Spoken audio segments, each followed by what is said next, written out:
Negro VMX here, and here are the comic reviews for this week of September 3rd, or actually rather 4th, 2008. The video is a week late because the comics were a week late, and that's all due to the whole Labor Day thing. Anyway, let's get started. Amazing Spider-Man number 570 is another great issue, continuing the New Ways to Die arc, now with art from John Romita Jr. We see a little bit more about anti-Venom and what that means for the current Venom, Max Gargan, what it means for Spider-Man, and of course what it means for Eddie Brock, who is anti-Venom now. Predictably, anti-Venom winds up teaming up with Spider-Man to take down Venom, all while Norman Osborn watches on. Menace is still around, attempting to make the upcoming election difficult for all involved, but this entire plotline didn't interest me until the end, when Menace comes face to face with Norman Osborn. I thought his reaction was priceless. I guess we'll find out why and what happens with that next week. The pacing of this book works a whole lot better on a weekly level than a monthly, although it does tend to sacrifice art continuity. They at least have good artists drawing the series. A solid issue. I'll give it an 8 out of 10. Punisher War Journal number 23 is interesting, to say the least, leading the Punisher and Jigsaw into a final confrontation. The handling of Jigsaw is very odd. I almost thought I was reading kind of a Frank Miller comic here, and that Jigsaw was supposed to be the Joker and the Punisher was supposed to be Batman. The villain has been reduced to, well, not much more than a joke, making this very anticlimactic, and being defeated by the Rhino of all people, that doesn't help the case. In the end, Frank's in custody again, although we very well know he could have walked off.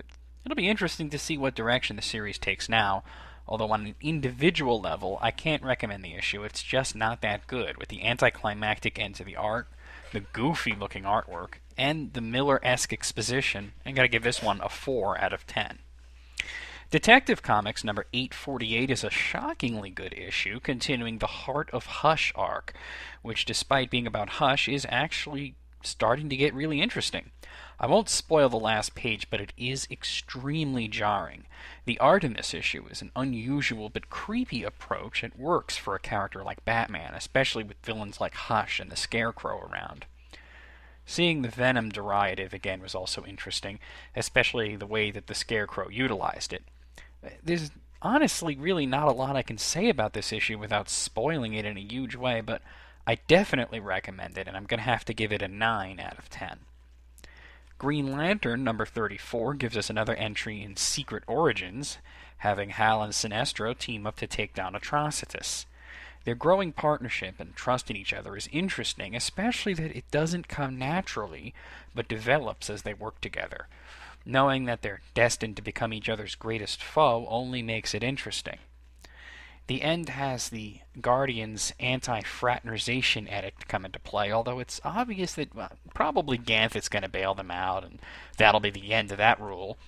People who are ignoring this arc, feeling that it doesn't tread new ground or set up the Blackest Night story, are missing out, as Jeff Johns masterfully tells an origin while putting little bits and pieces that do indeed set up the next epic. A great issue of a great series, an easy 9 out of 10. Supergirl, number 33, is a bit of a step down from the last issue. Kara manages to dust off Clayface pretty quickly while giving the whole "I'm not Superman, I'll beat your ass much harder" speech we've already heard a million times already, it seems. Then she goes off to help some character that I think I'm supposed to recognize, who winds up betraying her, but it was just, because her loved ones are in danger, blah, blah, blah.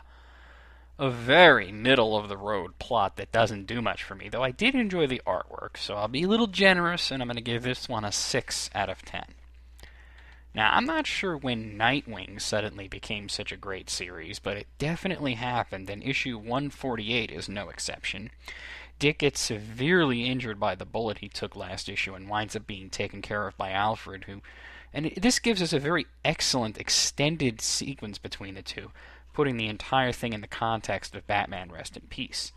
I thought the end of the issue was fairly obvious, and that Dick was letting Two-Face play him for a chump, but the question really boils down to, why would Batman's Rogues Gallery focus on Nightwing, though my best guess is that they feel he's the first in line for the cowl and want to prevent this.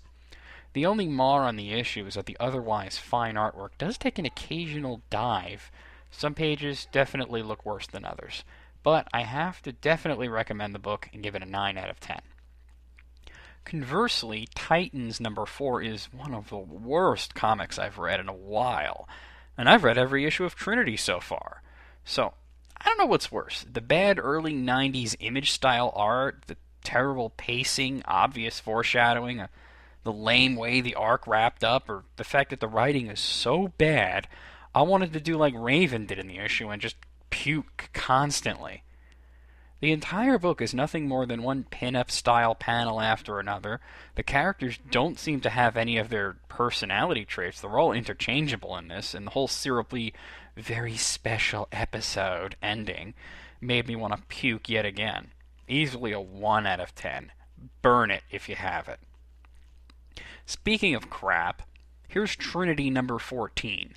The title of this story is So What Now? But really, it could have been So What? That sums up my reaction to the entire thing really well. So what? A bunch of crap happens, but who cares?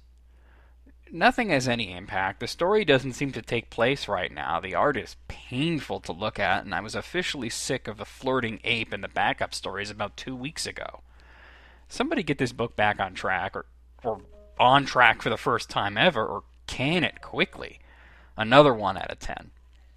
Next on to Bart Simpson, number 43. This is a weird one. As the cover suggests, the entire issue focuses on Lisa, with the first 2 stories being about her, and even the third, which is a Bart story, has a lot to do with her. You gotta wonder why Bongo Comics, if they had some Lisa stories bouncing around, would hijack an issue of Bart Simpson, and not just do another Lisa Comics one-shot, but I digress.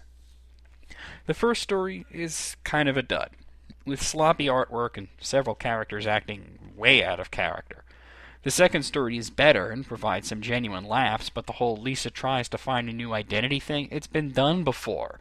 Right down to her dressing like a goth at one point. I mean, that was done on the show already. Lastly is a fairly amusing story with Bart trying to show up Lisa in jazz, although this also borrows from a Simpsons episode. A fairly shaky issue. Hopefully in 2 months we'll see a better one. I'm going to give this one a 5 out of 10. Lastly, we have Venom Dark Origins number 2. Now, as I said in my review of the first issue, I'm not liking this entire retcon of Venom's origin and personality, especially since it conflicts with current events in the main Spider-Man book. This issue gives us another retread of the entire Sin Eater story, and anything new it gives us doesn't fit into place. The goofy artwork, bad continuity, and general ineptitude makes this one very rough to swallow, even for a Venom fan such as myself. Gonna have to give that one a 3 out of 10. Anyway, that's it for this week. We'll see you next week with more comic reviews.